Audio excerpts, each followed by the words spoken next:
Hey, Mudcat fans, welcome back to the Dirty Fish Podcast. Dirty fish, brother. Gotta love it, right? First Yes, time we do. recording remotely, right? We're going to be a little separate today, but We're gonna try a little something here. try something a little new. Check it out. I'm out in the Bass Cave. Yeah. You got dirty fish on the wall over there, bro. Got some dirty fish on the wall. All my bass fishing gear. For those that don't know, I bass fish a little bit. But A little bit, a lot. yeah, kind of a lot. It kind of became an addiction. It's a little more than a hobby. So anyway, wanted to come out with episode number 5 for everybody, and my good friend Sean Skibeck with us again, as always. Hey, yo. And tell us a little bit, Ski, about some upcoming news for the Mudcats. Okay, well, we got that golf tournament coming up. It's the 10th annual Solana Mudcats Tee Off Golf Tournament. It's Sunday, April 26th. It's a 8 a.m. shotgun start. It's $175 per golfer. It includes a post-round lunch, long drive contest, closest to the pin, drinks on course, raffle, auction. We've got whole sponsors, blue sponsors $600, red sponsors $800, a whole sponsor is $100. It's at Chardonnay Golf Club on the way to Napa. And we've had quite a few golf tournaments there. So it's a great course and can't wait to get out there and compete with the rest of those golfers. Sunday, April 26th. So looking forward to it. Always a good turnout, always a good time as well. So, and for a great cause for the Mudcats. So yeah, if you're interested in becoming a host family for the 2026 season, please get a hold of us at SolanaMudcats.org. On our website, there's a host family link there, and that'll get you in touch with the people that need to know you're interested and can get a hold of you for that. And also there is for Bat Boy, Bat Girl, if you want to get a hold of them, the same place as well, to come out to one of the games and all that, which is always a really cool thing to have a kid in the dugout and going to get the bats for the guys. So they usually enjoy that. They always have a good time. Yeah, it's always fun to have them. Got to wear their helmet for safety in there, but especially at Solana College, it's pretty and they open. have to be 10 years old. They have to be 10 years old, Matlock. 10 or older, right? That's correct.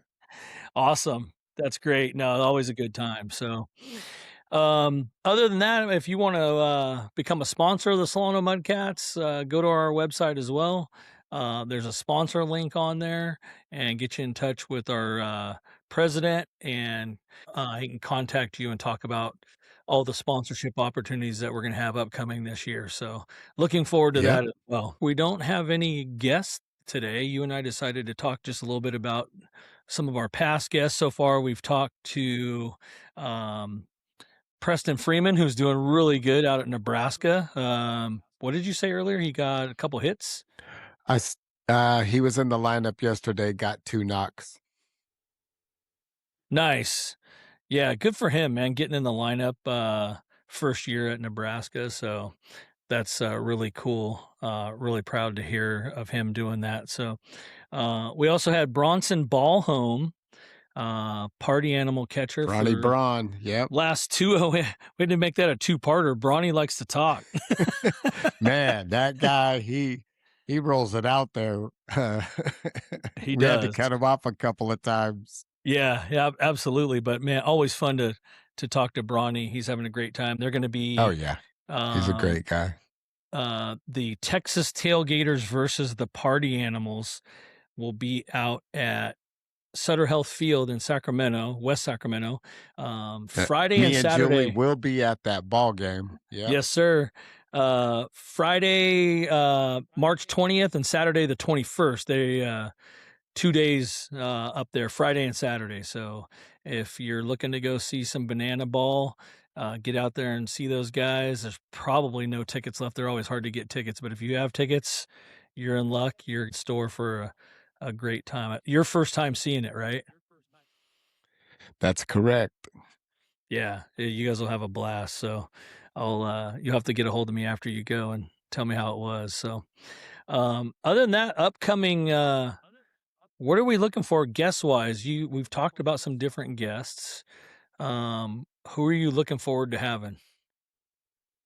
Well, I was thinking that we could send it out to the viewers. Who do you Yeah, want us to interview? And yeah, you had that idea, and I think that's a great idea. Uh, I know Katie Wu would be a great interview. She's a Dodgers absolutely. sports writer.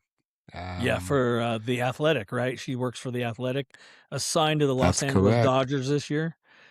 Uh, has Yes, been has been with St. Louis Cardinals what last 4 or 5 years, I think. it's been some years. It's been some years. So started off as a Mudcat. Did stats and announcing, right? Yes, and she was magnificent. Had that um, great announcing voice, very well spoken, and the knowledge of baseball is there. Yeah, definitely, definitely. So looking forward to getting her on the show. In the same aspect, another former intern, Jonah Krell, was another student of the Walter Cronkite School of Journalism down at ASU.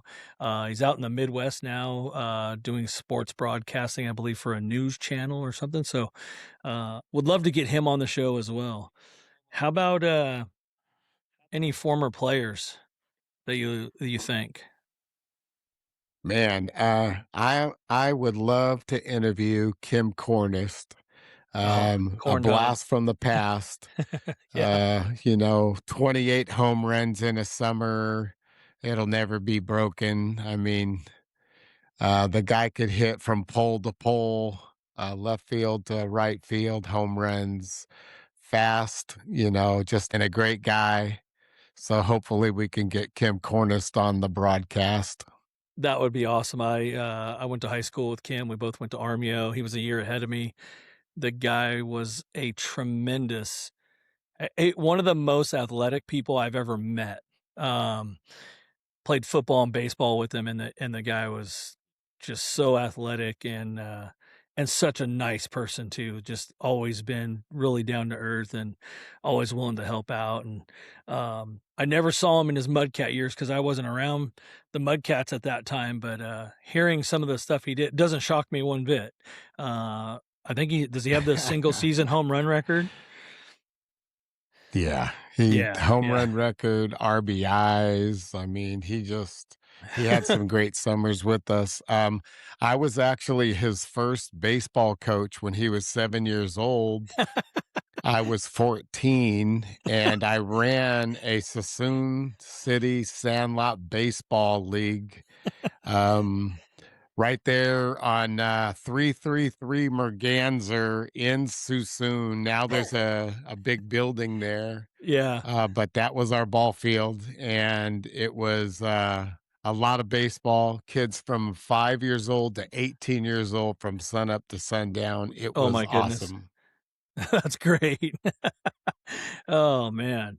Yeah, no, Kim Cornice would be great to have on the show, so, um, Yeah. you Mudcat fans out there, if you guys have anyone in mind or any topic in mind you want us to cover or someone you want us to interview, hit us up on, Instagram, Facebook, or in the comments of our YouTube videos of the podcast.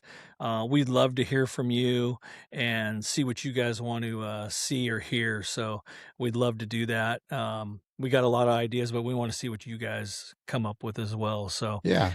speaking of Yes. coaching, we covered in the history. You obviously started the team and coached for a long time, player coach. But other than the Mudcats, you have a pretty long history in Solano County of coaching, right? That is correct. That is correct, Bob. So If you want me to go through it, we might need 2 episodes like Bronson Ballhome, but absolutely. Besides Bronson being able to talk, you and I can talk pretty well too. So oh let's yeah, how oh yeah. about shortened version? Where did you start coaching? And what school or whatever, and with who, and cover some of those schools. I think if I'm correct, did you start at Vallejo High with Abe Hobbs? No, as a matter of fact, I started at Solano Oh, College that's right. That's right. in 1987 for Coach Gibney. Oh, yeah. I was the catcher's coach, and George Sabina was there as well as a pitching coach. That's Mike Gibney. Um, shout out to Mike Gibney, love the guy. Yes, Big yes. time uh, baseball guy. But I started out in 1987 helping out, and then I came back and helped Curtis Brown for about 4 seasons. And then Abe Hobbs recruited me to Vallejo High School. I was there for a couple of years. Right. And also, we left Vallejo and headed to Wilsey Wood High School for about 5 years. Oh, wow. And then we took a ride to the other side of town, and I coached at Vacaville High School for 6 seasons. Oh, man, you went from blue and And gold to orange and black? I went to the dark side, to the Halloween colors, uh, orange and black, but, Yeah. took a couple of seasons off thinking that I could stop coaching and then joined back up with Ryan P. Adams at Vanden High School, had a great time. Uh, Ryan is a go-getter, just like Abe Hobbs. Yeah. And he really cares about his ball players, and he would just not sleep at all and come up with just so much for the team. And I really enjoyed um, coaching with Ryan. And then we both decided to retire 2 seasons ago, and then I came back to announce ball games at Vanden High School. And yeah, it continues. And then Jared Carr, Mudcat coach and ex player, got the head coaching job at Wilsey Wood. And I was going to just announce baseball games and play the walk up music like I've been doing. Right. And Jared talked me into coaching again under the guidance of Julie, my wife. And, you know, we've got quite a young team, but they're talented, and I'm enjoying my time out there with those Wilsey Wood Wildcat ball players. Yeah, back full circle moment coming back to Wilsey Wood. That's hilarious. Yeah, Well, I don't that's a first coming back to another one. yeah. Well, and I've talked to you about when you were making that decision. I don't think it was very hard for Jared to talk you back into it. Well, it's a 1 year contract, It's oh, you and did you sign a I one-year will, deal? yeah, 1 year deal. Yeah, I did all those courses to be an assistant, TB test, first aid and CPR, fingerprints, the whole shebang. And it's a yeah, 1 year deal. I'm going to come back next year as the announcer, but for Jared and um, Steve Moore and one of my best friends, Robbie Ramirez, one of Robbie. the best baseball players in Solano County, baseball coaches. I love that guy. Yeah, Robbie's a good dude. Just a fantastic guy. So I'm gonna do it for 1 season, and then I'm gonna step back and just announce and play the walk up music next season. Famous last words. So, yeah, I wasn't totally shocked. A little bit, but not totally, but yeah. So, no, it's, and what a good run you had. So, um Well, you and I met, and we talked about this before a little bit, but, to let people know, I started with the Mudcats in 2014, but it was a little bit before that you and I met, but I'm gonna go back before that. I My coaching career, uh, I played ball at Army High School years ago. I played for the Fairfield Expos for a few years, great American Legion program that's still in play today and still playing all over the Western United States. My son actually played there a couple years when he was 16, 17. That was kind of another full circle moment. But when my kids started playing baseball, my youngest, I'd gotten away from baseball career wise, family wise, and then I always wanted to get back into it. When my youngest started playing little league, 8-year-old farm league, with some of the kids from his elementary school. A couple guys, Sean and Dan were great. Actually had kids on the team. I ended up helping them coach, so I got into like the assistant thing or just helping out. And then Tyler was 2 years in minors, 2 years in majors, and I helped every time, and I really loved doing it. Oh, yeah. Was actually an assistant the first major year, and then I was the manager his second, like, 12-year-old season. We jumped over to Pony, and I kinda did "Hey, I'm not gonna coach, but I'll help." Um, and as we do sometimes, they had tryouts, so they didn't have enough coaches for the Pony division, which was Oh, 13 and 14, and forced into action. so they no, it was more of the it was a kind of a soft sell, but I got rooked in. They, "Hey, can you at tryouts, can you just be one of the can you judge players' abilities on their score sheets? That way when we get managers for those teams that don't have them yet, you can give them your score sheet. They could base their, draft picks on that." So, of course, what happens with that is nobody came, and they're like, "Okay, so, hey, we need a manager now. Hey, you were out there doing all the, scoring, so, hey, how about you talked about coaching." Yeah. So that was 2 years of, pony baseball. That was great. I coached the 13-year-old, all-stars that year. We went to regionals down in San Jose. That was, phenomenal. We had a great team. Um, Coached, his 14-year-old and then off to high school. And for me, it was not the end of my coaching career, but I was starting to look into do some high school coaching, but, he was in high school. I didn't wanna go coach. I wasn't gonna coach at Vac he went to Vacaville, and, I wasn't gonna coach at a rival high school, so, um, that was in 2014, and that's when a little bit before that, you and I met playing, adult baseball down at the World Yep. Se was, s men's senior baseball down, I think it was 35 and over, and we were all in our 40. Everybody on the Yeah. team was over Yeah. 40. But what a blast down there. We played, at a Yeah. couple of the Yeah. different big league parks. Yeah. You and I had a chance meeting that one day and went to go to lunch and went to go get some pizza. That place was not a place to go in and sit down, like, we couldn't do that, and lo and behold, the old, the Polish deli, like, 2 doors down with Oh with the my goodness. which was awesome. My introduction to Yeah. Polish food from you. I love pierogies now, they're so good.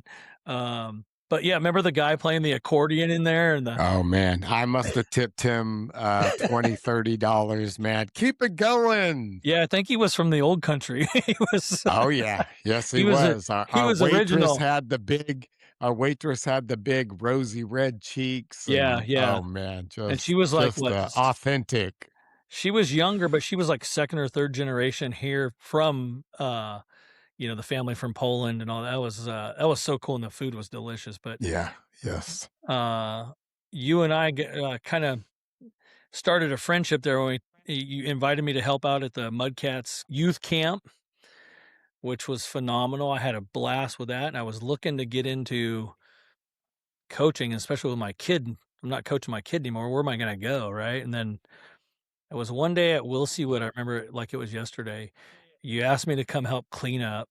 We're raking leaves, doing the stuff around the snack bar and the stands, and I'm like, "I'm gonna do whatever I can. I'm gonna try and get it, get in with these guys at the Mudcats. Like, I wanna coach. I wanna see what the college guys are about." And, you're like, "Hey, we haven't had a first base coach in a while. Do you have baseball pants?" And I'm like, "Duh, I got baseball pants, dude." So, called the wife, "Hey, bring my baseball pants down. I'm gonna be the first base coach for the Mudcats tonight. You guys had a game that night." Yeah. And, I mean, that was like 2014 and ever since. So, um, Yeah. it's been a cool run. But this episode of the Dirty Fish podcast is brought to you by Dakin and Dakin Commercial Real Estate Services, specializing in the leasing and sales of office, retail, industrial space, and land. For all your commercial real estate needs, contact Dakin and Dakin. I actually did get an opportunity, and you helped me get that as well. Was you had been you spoke about Vanden earlier with Ryan Adams, and I think you were there a year before me, and then they were going to have a freshman team for the first time in like 13 or 14 years. They just never had enough kids to have a freshman team, a solo freshman team. So with a JV and a varsity, Yeah. and Adams got a hold of me and talked to about coming out to coach the freshman team, and I was like, "Oh man, what an opportunity! This will be cool."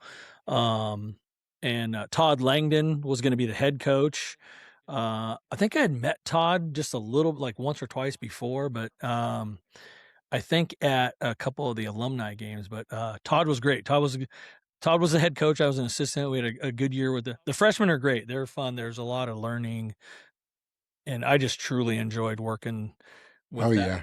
that program and with Todd. The next year I went up with CJ Olson at JV. That was a year we played 5 games. We were 5-0. We had a phenomenal JV team, and COVID kicked in.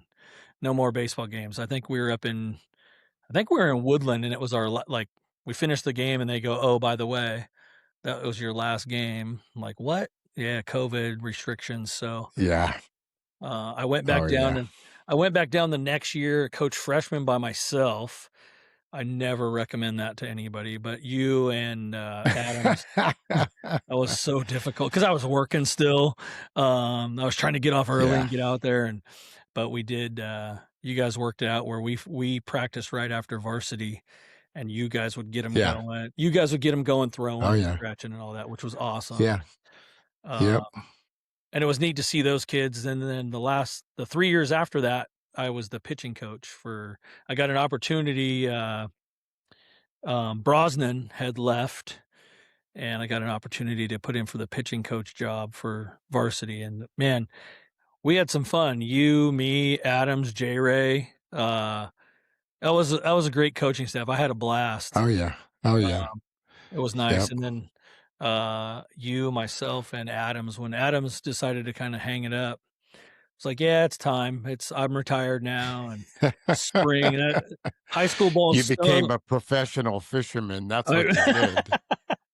That is kind of about the time I got really into fishing, just a little bit. Yeah, I think I had the smaller boat before that, and then I bought the 21-foot Ranger, and yeah, I kinda got a little crazy with it, but and that's still going on pretty well. Um, but no, Adams was Yeah. we should get him on the podcast because he's a phenomenal coach. For people that don't know Ryan P. Adams, like, we Oh, ran man. Yeah. I learned Oh, yeah. I learned a ton in the 6 years I was there, especially the last 3.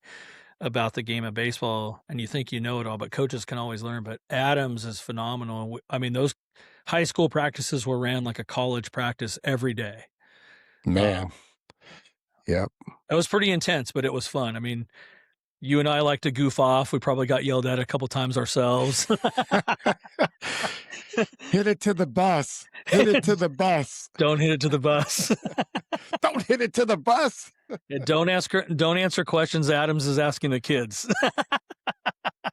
Oh my goodness. Yeah, I he about jumped. got my head bit off, but Yeah, he pretty much. apologized, but anyways. It was awesome. But yeah, no, it's been great. And then, uh, so coaching that and coaching Mudcats at the same time, I mean, January to May, high school ball, 6 days a week, so a lot. So I've taken the last year I was off, and then this year I'm not coaching high school ball, so I miss it, but I don't miss the grind as much. I miss working with the kids, but they're always fun to work with, so I can see why you got back into Yeah. it. It's a kind of an easy hook. But coaching the Mudcats since Oh 2014, yeah. um, let me ask you this. What, since we've been in a college, specific team, any standout players that you remember? Oh yes. Alex Crosby, Mark Foley, Yeah, Foley. um, man, I got one for you. Gordy Clary. Oh yeah, great pitcher. Go ahead. Great pitcher. No, I want to say this one before you do because I want to take the claim.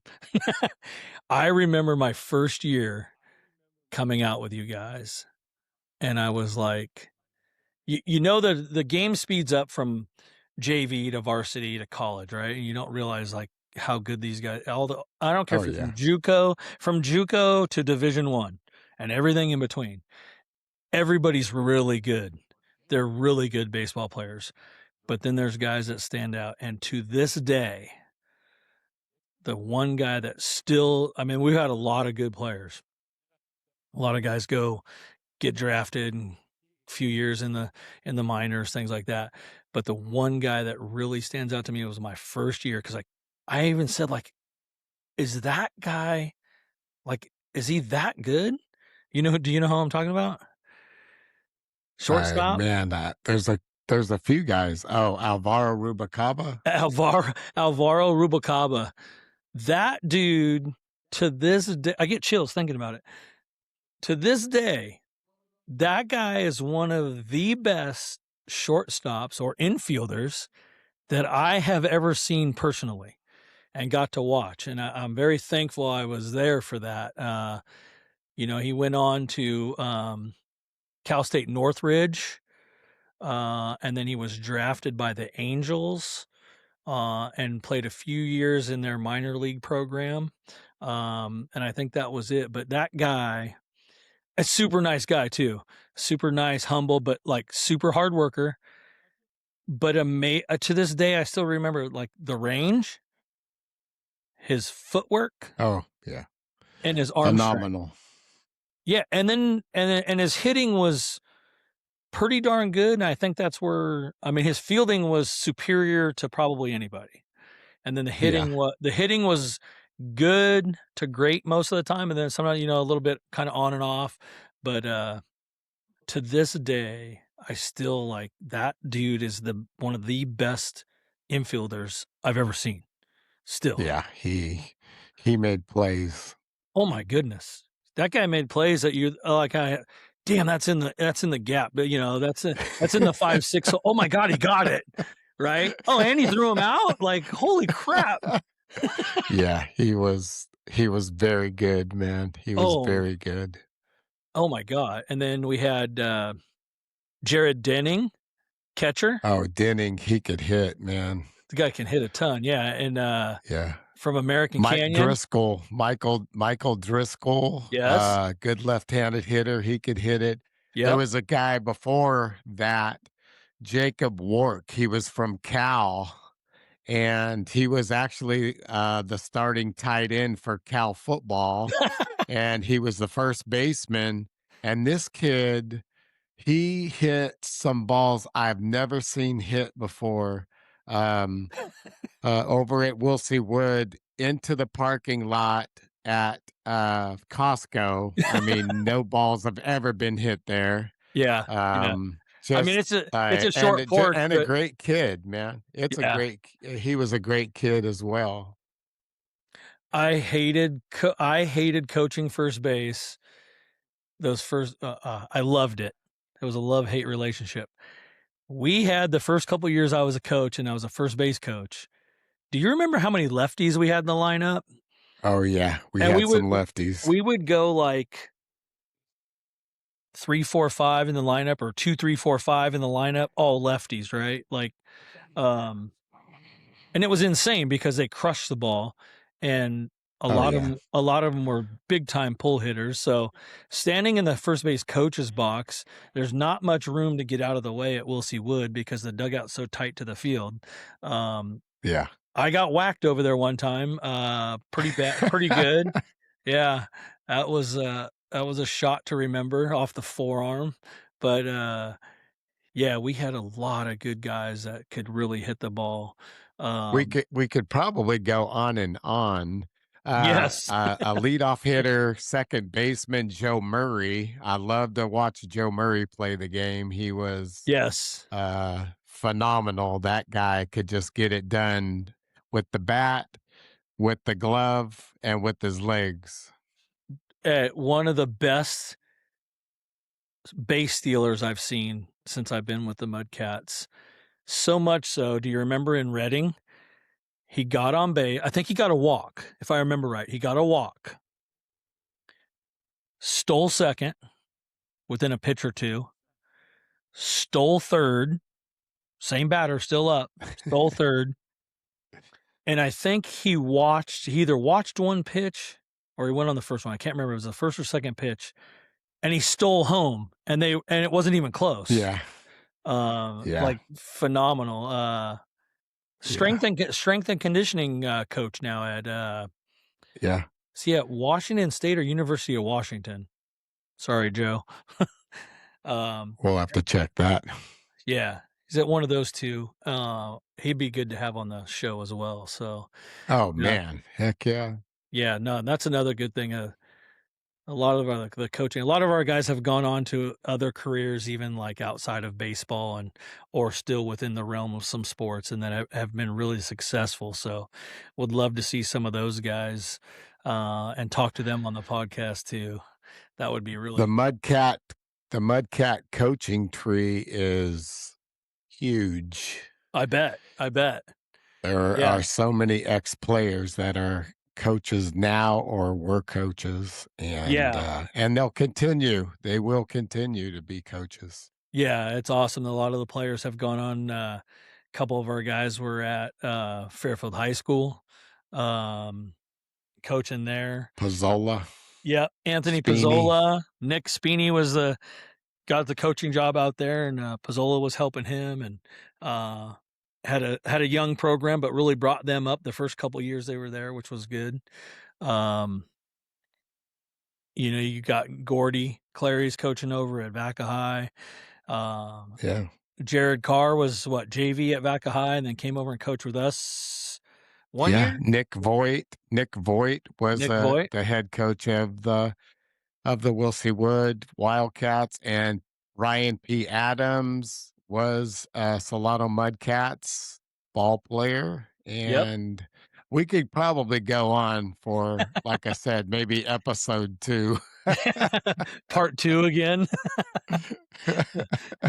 Absolutely. Yeah, definitely. But no, it's been a great run, having a great time. Let me ask you this. What is like your basic or like one of your things that like your coaching philosophy that you want to instill in players or you look for? Well, my coaching philosophy, number 1, until you get paid to play baseball, I'm gonna need you to hustle. I'm gonna need you to hustle on the field, off the field, down the Right. first base line, to second base, to third base. If it's an inside to Parker, I need you to hustle. Yeah. And I it's kinda lost in the shuffle with, some of the new generation ball players, but we're working on it, and we're gonna get that back. Definitely hustle, but, if you wanna be a better baseball player, you gotta not just do the minimum, you're gonna have to do more than the minimum if you wanna excel in college baseball. You not only practice, with the team and play games, but you also have to spend a lot of time honing your craft, and some ball players do that, and some ball players, make it a vacation. But I can't blame them because their college seasons are so long. But that is one of the good things about being in the PEL. Yeah, They have days off where they can do some things and enjoy this California weather, and also work out on the side. So yeah, just hard work and hustle are my two top uh, things that I want. yeah, yeah, I agree, and, you've probably heard me say this before, and it's usually one of the it was definitely in high school, and one of the first things usually at a Mudcat thing, there's I asked for 2 things, right up front, and they are attitude and effort. They're the 2 things that you can control. You can't control anything else in this game. I always say it's an easy game that's hard to play. Um, Yeah, it's a simple game, but it's hard to play. But it's attitude and effort, and I can really speak from I'll be honest, coming from the other side of it, I was not good at the attitude part when I was younger. I look back and now that I'm older, I was bad.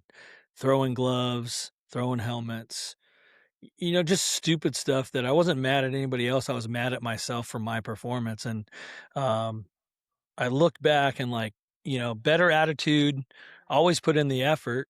Never had a problem with that. But could I have gone farther? Because the attitude will ruin you, right? I mean, baseball, they say, uh, it kind of brings out your character. It'll show you. It doesn't build character; it shows character, right? It's really, especially when things aren't going well. So, um, but no, yeah, as I've gotten, I think we all do this as we get a little older. But I love coaching and teaching the younger generation from. Sometimes I it does love it. come from our mistakes, right? Don't do what I did because let me tell you, it led down the wrong path. But and that reminds me of another person I'd love to have on, and because we've had discussions about this, I'd love to have on the podcast to talk about the mental approach. But is Vic Ferrante? Um, Oh man, the mental guy. I love that yeah, guy. what is it? He's got the mental hitting guy on Instagram, and him and I had some Yeah, he's discussions. And the guy's a phenomenal yeah. baseball player. Um, Oh but yeah. played in the minor leagues, but kind of we had a very similar story, and we kind of hit it off a little bit about talking about having a really bad poor attitude with things and getting mad, and then it hurts your next at bat, things like that. But where he's coming from doing his coaching style now and teaching is coming from that like, listen, I've been there, I know what that is, it doesn't work, so let me show you what does work. So I'd love to have Vic on to talk about the mental aspects of baseball because in the last quite a few years it's become such a Oh bigger yeah. part of the game, right? Besides, just the hitting and fielding and all the basics of baseball. So um that'd be good to have Vic on to talk about That is correct. that. So Oh yeah. well, we should probably wrap it up a little bit. I don't know if you thought about it. Do you have a near the end of the show? We always talk about one of the infamous skiisms. Do you have a skiism for us today? Yeah, I'm gonna just throw it out. It's a just a one word, and it's whoop. Whoop! I love that because we do that at the camps. The kids whoop back. It's usually Yeah. if somebody does it, it gets a couple back. Where did you come Yeah. up with that thing? I don't know, but probably what was the guy Chris Berman On on ESPN, SportsCenter? ESPN. He used to go, yeah, when so, It's catchy, I'll tell you that, it's hella catchy, so, yeah, no, yeah, it's yeah. awesome, so, yeah, alright. Whoop! That's the skiism of the Whoop. day. Oh, man, always a classic, so, Yeah. All right, for the Mudcat fans out there, as we wrap it up, we want to hear from you what you want to hear on a topic that we can cover on the podcast. If you know of a guest, if you yourself, you former Mudcat or whatever former intern, you want to get a hold of us, you want to be on the podcast, get a hold of us, man. Let's do it. We would love to have you on the Dirty Fish podcast. So until next The time, Dirty Fish. you're still on the team Still on the for the team moment. for the moment. Nice timing. Yeah. All right, brother.